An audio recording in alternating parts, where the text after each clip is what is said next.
nosso quarto episódio. A gente vai falar hoje sobre como abrir uma faculdade de medicina no Brasil e o que uma instituição de ensino sabe e não sabe sobre o curso de medicina. Então, como que a gente abre? A gente não, porque a gente não sabe nada. Mas como que se abre uma faculdade de medicina no Brasil? Como é que foi esse histórico nos últimos anos? Abrir uma faculdade de medicina no Brasil de uns 15 anos para cá não foi muito difícil, né? Haja visto o número, as centenas, mais de uma centena de escolas que iniciaram o curso de medicina aí nos últimos 15 anos. Tanto públicas quanto privadas, mas há um predomínio enorme aí de escolas privadas. Cada época, assim, nos últimos anos, teve a sua maneira de se abrir curso de medicina. Bom, então, houve épocas em que o governo permitia que as escolas solicitassem, né, curso de medicina, e aí passava por toda a avaliação. São escolas que você fala, são faculdades que não tinham medicina, sim, exatamente, que poderiam pedir para o MEC exatamente, um curso de medicina. Então, isso bem lembrado. No Brasil, quem autoriza uma instituição existir uma instituição, né, existir uma faculdade, é o Ministério da Educação. E essa faculdade, quando ela vai se tornando maior, né, não vamos aqui entrar em detalhes, mas ela pode se tornar um centro universitário e uma universidade. Então, de maneira simplificada, vamos pensar que uma universidade é quando você tem vários cursos, né? Enfim. É o Ministério da Educação que permite. É o Ministério da Educação que avalia, segundo alguns critérios, e diz, olha, você pode existir uma faculdade ali, pode existir um curso de engenharia, um curso de direito e um curso de medicina. Bom, o curso de medicina já teve épocas em que o governo permitia que uma faculdade, eu já tenho aqui uma meia dúzia de cursos, agora eu quero ter medicina, vou solicitar, passo por uma avaliação e se a avaliação, né, for adequada, eu estou autorizado a fazer um vestibular e ter esses alunos. Houve épocas em que o governo, já há alguns anos isso, não tem tanto tempo, em que o governo disse onde no Brasil precisaria de um curso de medicina. Então precisa nessa região. Quem se candidata? Aí as instituições, né, a Universidade X, a Universidade Y, diz, olha, eu quero tentar. E aí o governo analisava e tinha um vencedor, vamos dizer assim. Atualmente, né, agora nós estamos em agosto de 2024, está em vigência um edital, né? O governo, talvez há um ano, acho que um pouco mais, né? O governo publicou um edital que, mais uma vez, ele disse onde no Brasil precisariam de escolas de medicina. Né? Então, pelo Brasil, aí, existe em Minas, existe no Rio, existe no Nordeste, enfim, escolas, locais em que o governo diz, olha, precisamos de um curso de medicina aqui. Alguém tem interesse? Então, a universidade, geralmente uma universidade próxima àquela região, muitas vezes uma universidade distante, apresenta a sua proposta.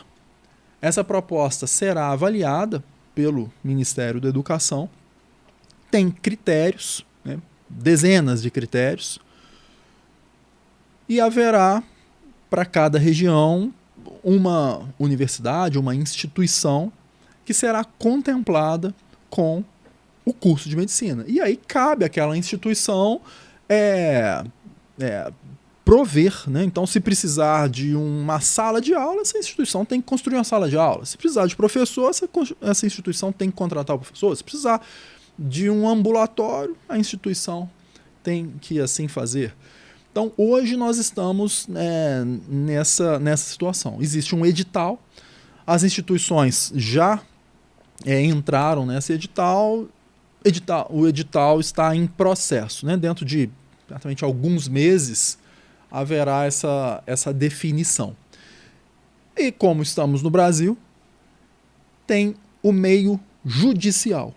É uma instituição, uma universidade, que entra com um pedido na justiça,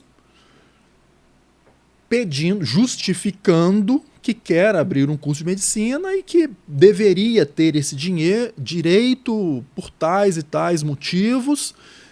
E há no Brasil muitos cursos de medicina que foram iniciados, né, que foram abertos por decisão judicial.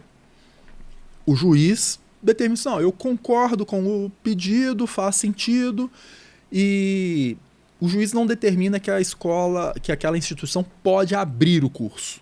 O juiz determina que a escola pode pedir ao MEC, pedir ao Ministério da Educação aquele curso. Então isso existiu, então a escola se prepara, faz o pedido ao Ministério da Educação, porque de uma maneira geral você não pode nem pedir ao Ministério da Educação um curso de medicina. Mas o juiz disse, não, então está aberto para você, Bruno, você é uma universidade e você pode fazer esse pedido. Faça o pedido, o Ministério da Educação avalia, né, segundo os seus critérios, esses critérios eles são públicos, então qualquer pessoa tem acesso a esses critérios. E aí o Ministério da Educação diz, olha, atende os critérios ou não. Isso é relativamente objetivo, né? Não depende tanto de uma opinião. E no Brasil nós temos, eu não sei exatamente o número, mas certamente dezenas de cursos de medicina que foram abertos da maneira judicial, né? A gente diz assim, o curso judicializou e foi aberto. Então são as maneiras, né, de se abrir um curso de medicina. Às vezes a gente vê que falta um pouco de preparo da região, do lugar, né, principalmente em relação à formação de médicos e professores. Então eu vejo isso atualmente como uma certa deficiência no nosso país, de uma maneira geral. Porque para você formar professores, formar um corpo médico para ensinar, isso demanda tempo, né? E demanda gente que saiba fazer essa formação. Isso não é uma coisa que brota naturalmente, né? Que surge naturalmente. Precisa de gente para desenvolver essa capacidade. Então, eu vejo isso como uma certa deficiência no nosso país. Então, basicamente, houve uma decisão federal de aumentar o número de vagas de medicina no Brasil. Foram abertos editais e algumas faculdades, vamos chamar assim, se inscreveram nesses editais e conseguiram os cursos, né, ao longo do Brasil. E acho que uma coisa que é bastante interessante você pode ter uma faculdade ou um centro universitário ou uma universidade que tenham ali excelentes cursos de direito, administração, que seja. Quando entra um curso de medicina, existem algumas similaridades e algumas diferenças. E aí entra para esse tópico que também é bastante interessante. Na sua opinião, o que uma faculdade não sabe sobre um curso de medicina, caso não tenha pessoas experientes na construção de um curso de medicina? E quais os problemas que isso costuma dar? Isso é um assunto muito pertinente, né? Só fazendo um adendo, houve épocas no Brasil em que não se precisava do edital para se abrir curso de medicina, né? As instituições podiam se candidatar mesmo sem edital. Isso variou um pouquinho. Bom, mas o que uma faculdade, uma universidade não sabe sobre o curso de medicina? Olha, uma faculdade não sabe, em primeiro lugar, o seguinte: a exigência para se formar um médico, a exigência da instituição é uma exigência, eu vou usar um termo vou pedir licença para usar esse termo, é uma exigência visceral, né? Os cursos de graduação no Brasil, engenharia, direito, medicina, odontologia, enfermagem, sociologia, existem normas no Brasil, existem documentos que dizem o que aquele curso precisa oferecer para o aluno, né? A gente entra na internet, eu pego esses documentos, olha, precisa ter isso. Quando uma instituição pega esse documento, ela coloca esse documento em prática ali, ela atende a esses requisitos, ela tem o curso de maneira adequada.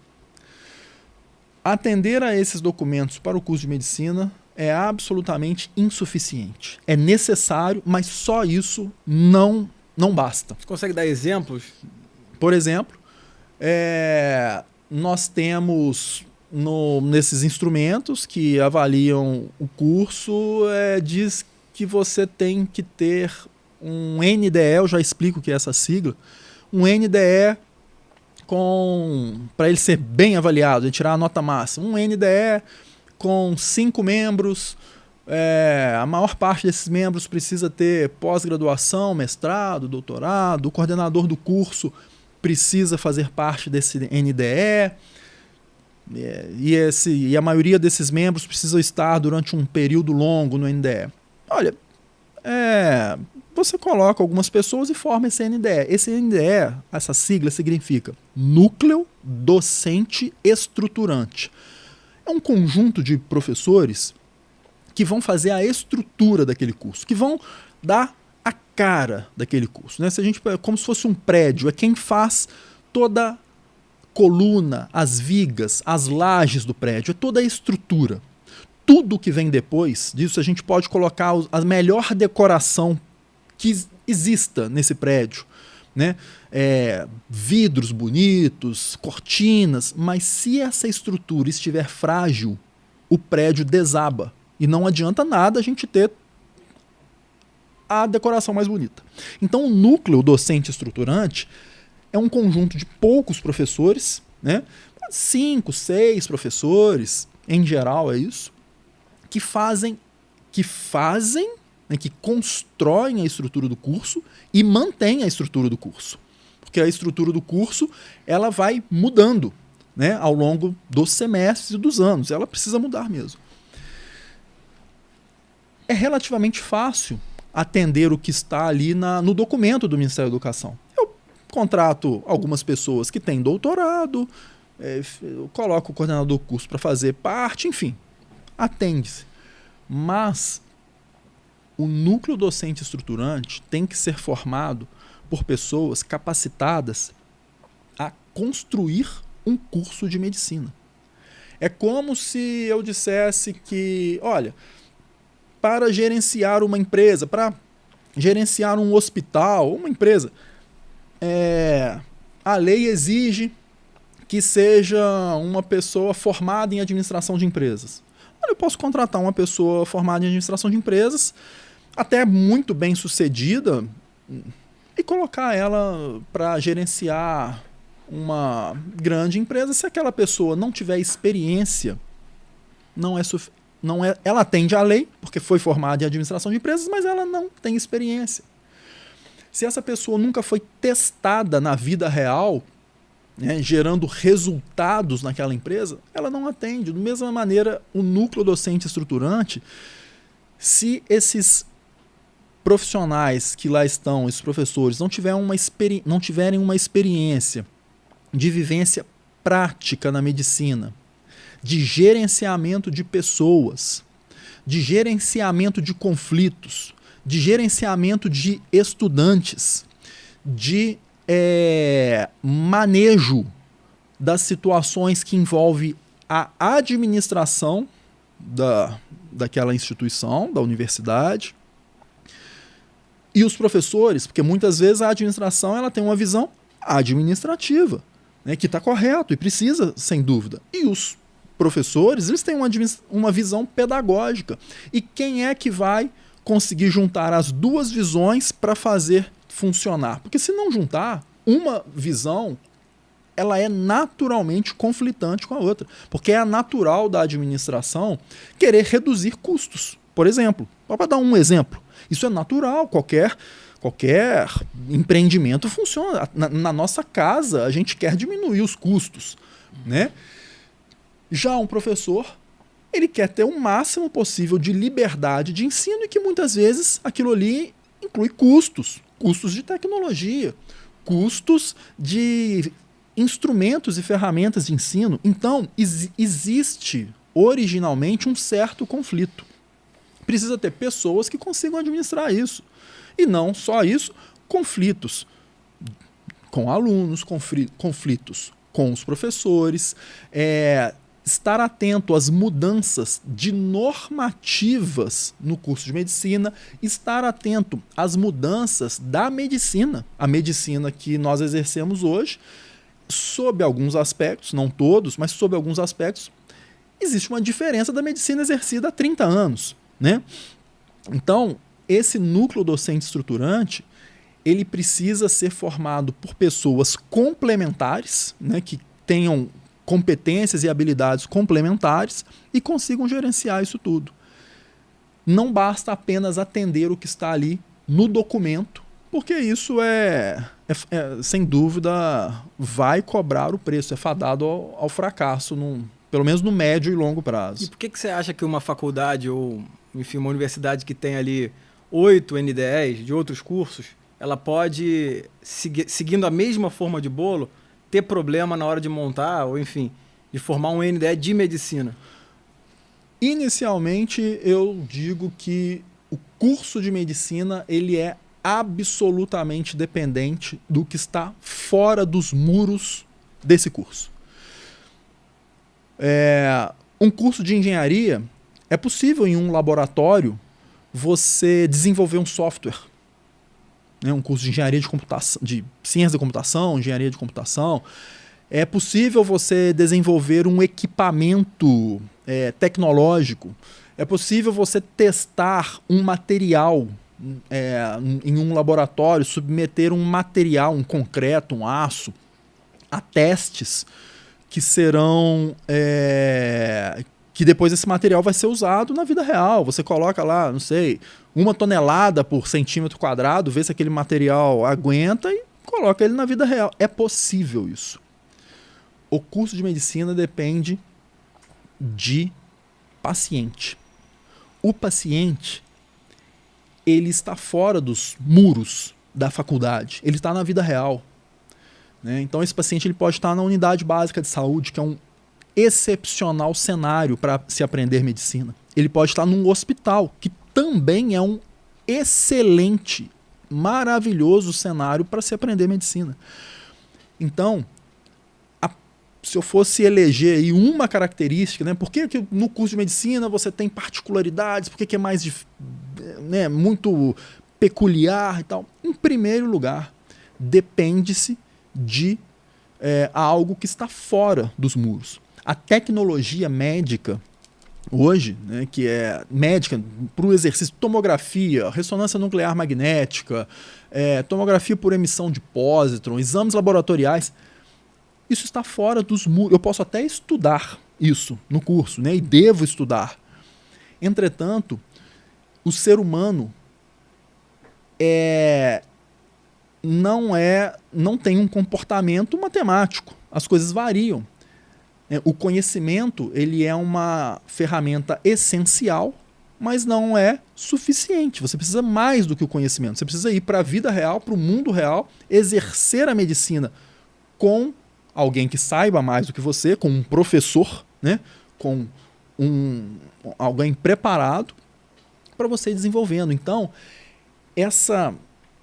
lidar, né, com essa situação de um aluno que ele, entre aspas, né, eu vou dizer assim, ele pertence ao curso, mas ele precisa do que está fora do curso, isso é necessário ter profissionais preparados para lidar com isso. Né? Tá, e você acha que uma instituição que tem um curso de medicina, ainda que ela cumpra todas as normas do MEC, que tire nota máxima, né, nesses pontos de avaliação, ela precisa ter professores inseridos no seu território na atenção à saúde? Sem dúvida.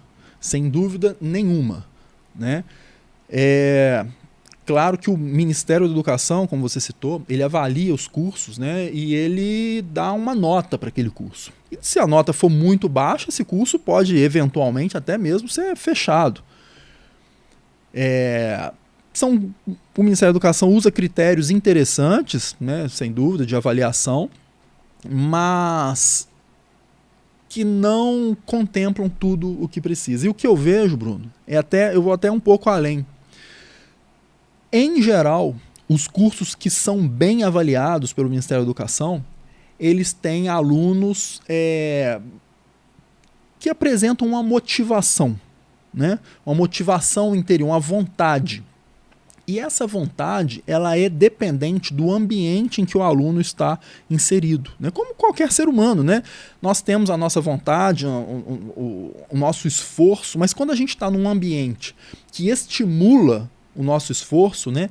Que pega a nossa vontade, né? A nossa vontade é bem-vinda e a gente consegue se desenvolver, é natural que todos nós fiquemos mais motivados, temos mais vontade. Se você está mais motivado, você vai para a aula com mais satisfação, você estuda com mais satisfação, você tem um relacionamento melhor com o seu colega, um relacionamento melhor com o seu professor, você chega em casa melhor, né? Você descansa melhor, enfim. E só se consegue esse aluno motivado com a inserção desse aluno no mundo real, com professores preparados. Porque a gente tem que lembrar que o aluno, quase 100% dos alunos que entram no curso de medicina, eles entram ali porque eles querem ser médicos, né? Pode até ter uma exceção ou outra, mas a regra é essa, o aluno quer ser médico. E o aluno gosta quando ele é apresentado a um paciente de verdade, né? E o paciente, uma unidade básica de saúde, uma emergência, um centro cirúrgico, um hospital, uma enfermaria, um atendimento pré-hospitalar, ele é muito maior, muito mais rico do que qualquer regra ou que o Ministério da Educação faça ou que qualquer instituição tenha. E é isso que deixa o aluno motivado. E a partir dessa motivação, a gente vê os cursos sendo bem avaliados. Então, se eu voltar no início da sua pergunta, eu te digo que pode haver exceções, sem dúvida, há exceções, mas a maior parte dos cursos bem avaliados, eles colocam o aluno em condições de ter um alto grau de motivação. Tá, e você acha que existem faculdades hoje, você já visitou várias como avaliador do MEC, você acha que existem faculdades hoje que estão colhendo os frutos negativos de não terem essa visão? Isso aí é real hoje? Sem dúvida, né? Isso é real e para quem tem uma certa experiência é fácil de perceber. A gente volta aí vendo muitos cursos querendo impressionar o aluno, né? Às vezes impressionar o aluno com a propaganda, mas o que a gente mais vê são alguns cursos querendo impressionar alunos com tecnologias, impressionar o aluno com metodologias que muitas vezes se colocam como inovadoras, às vezes metodologias de ensino que existem há 40 anos, né, e se chama de inovadora.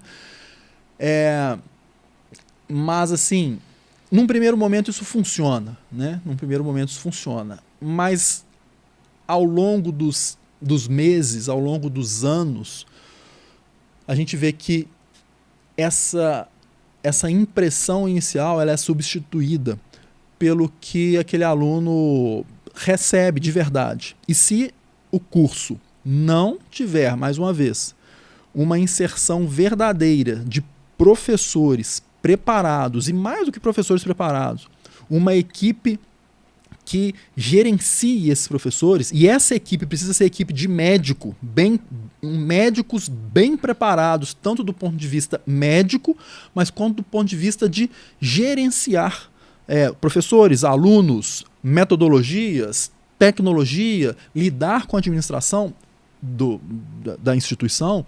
Quando falta isso, nós vemos que o aluno começa a questionar.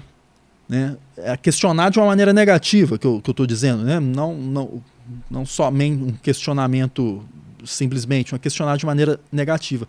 Quando a gente tem um desenvolvimento docente, um desenvolvimento daquela instituição, o aluno sabe que ali à frente dele existe um corpo de profissionais que sabe o que estão fazendo, né? Que tem experiência, que carregam nas costas o peso da experiência, que carregam nas costas os anos de trabalho, e da dedicação. Então esse aluno, ele reconhece isso. e legitima aquela instituição. Ao contrário do show tecnológico, né, que infelizmente a gente vê em algumas instituições que fazem somente isso. E você acha que isso depende do tempo? Eu falo isso porque a gente está participando diretamente do Unifagoc há 10 anos praticamente, você é o diretor do curso, e é inegável o amadurecimento da instituição, né? Isso é inegável. Você acha então que esse modelo de uma instituição que amadurece, que forma um corpo docente, que melhora os seus marcadores diante do MEC, isso é treinável? Existem pessoas que podem ser treinadas para isso em outros lugares? Sem dúvida, isso é treinável, não há a menor dúvida disso. Isso pode ser desenvolvido, né? Passa, mais uma vez, por ter um grupo de profissionais capazes de levar esse desenvolvimento, né?